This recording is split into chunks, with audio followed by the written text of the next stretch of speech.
The church sign didn't mean to start a storm. But it did. On a quiet highway outside Phoenix, Arizona, a simple digital board lit up one Friday evening with 6 words. Who won't be taken in the rapture? By morning, someone had posted a picture of it online. By afternoon, it was viral. Some mocked it. Some argued about theology. Some called it fear-mongering. But inside that small desert church, Pastor Allen wasn't trying to trend. He was trying to warn. And sitting in the third row that Sunday was a man who desperately needed to hear it. Jason Miller, 35 years old. Corporate attorney. Sharp. Successful. Well-spoken. Grew up in church. He knew the language. He knew the verses. He even knew how to pray in public when necessary. But he also knew something else. His faith was performance, not surrender.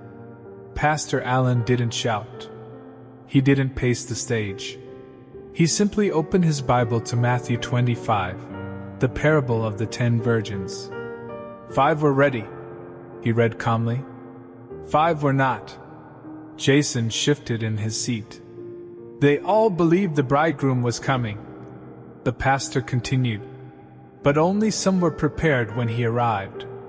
Silence settled over the sanctuary. Pastor Allen looked up slowly. The rapture won't separate believers from unbelievers the way you think, he said. It will separate the ready from the pretending. Jason felt that word hit harder than he expected. Pretending. After service, he brushed it off with a casual laugh to his friend. Classic end-time sermon, he joked. But that night, lying in his dark apartment overlooking the city skyline, the question replayed in his mind.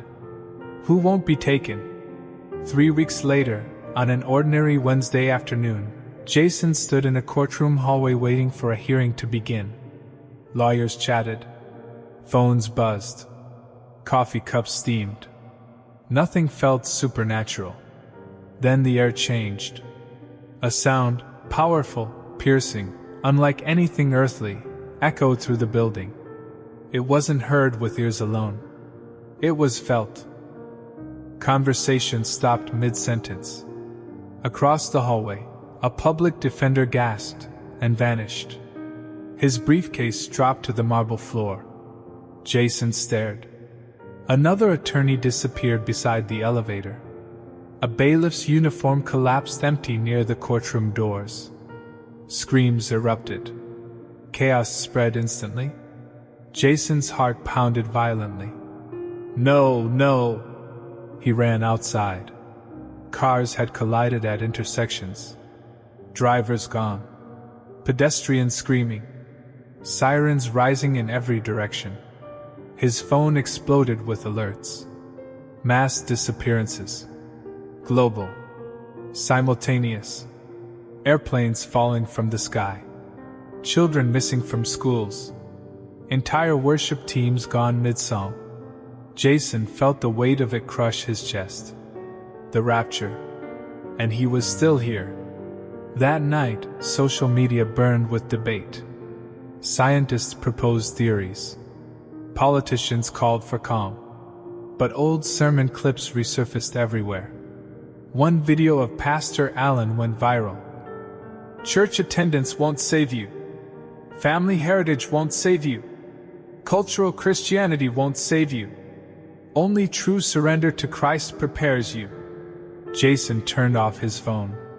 The silence in his apartment was suffocating. He walked to his bookshelf and pulled down the Bible he hadn't opened in years. Dust rose as he flipped it open. Matthew 7 stared back at him. Not everyone who says to me, Lord, Lord, shall enter the kingdom of heaven. He whispered the question out loud. Was I pretending? In the days that followed, the world unraveled. Financial markets collapsed. Emergency powers were declared. Riots erupted in major cities.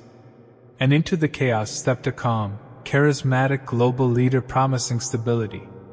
He dismissed religious explanations gently but firmly. Humanity must move forward together, he declared.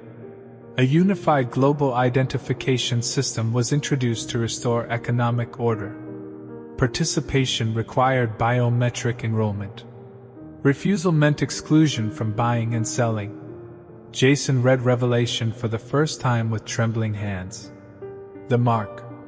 The allegiance. The deception. It was no longer symbolic. It was practical. It was available. And it was mandatory. Weeks later, Jason stood in a government enrollment center. A tablet glowed in front of him. "Place your hand here," the official instructed. "Affirm unified allegiance." It sounded harmless, administrative, necessary. But the pledge included something more: recognition of global authority above all exclusive religious claims. Jason's throat tightened. He remembered Pastor Allen's words. "Be ready from the pretending." He had believed in God. He had attended church.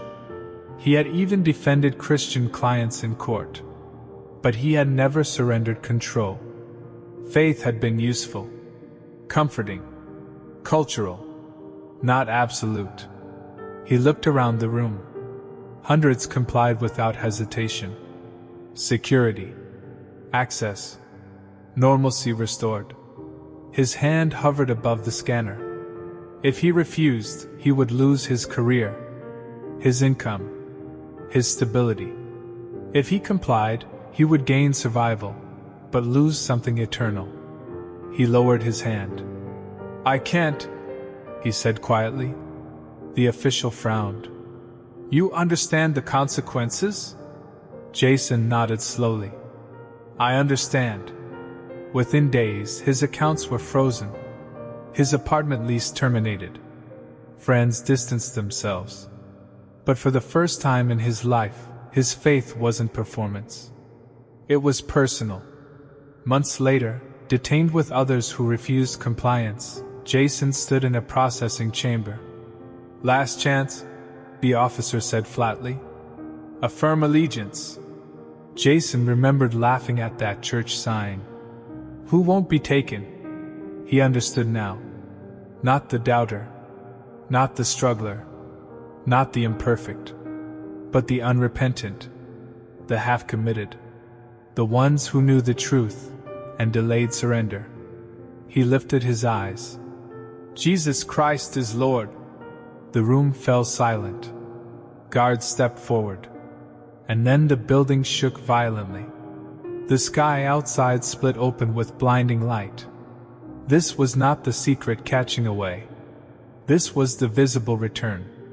Christ descending in glory. Every system of control collapsed instantly. The leader who demanded allegiance stood powerless before true authority. Jason fell to his knees in the fractured courtyard. He had not been taken in the rapture, because he had not been ready. But he would not miss surrender again. And as heaven opened fully, he understood the answer to the question that once seemed controversial. Who won't be taken? Those who treat salvation like a backup plan. Those who delay obedience. Those who know, but never truly yield. Because when the trumpet sounds, belief isn't enough. Surrender is.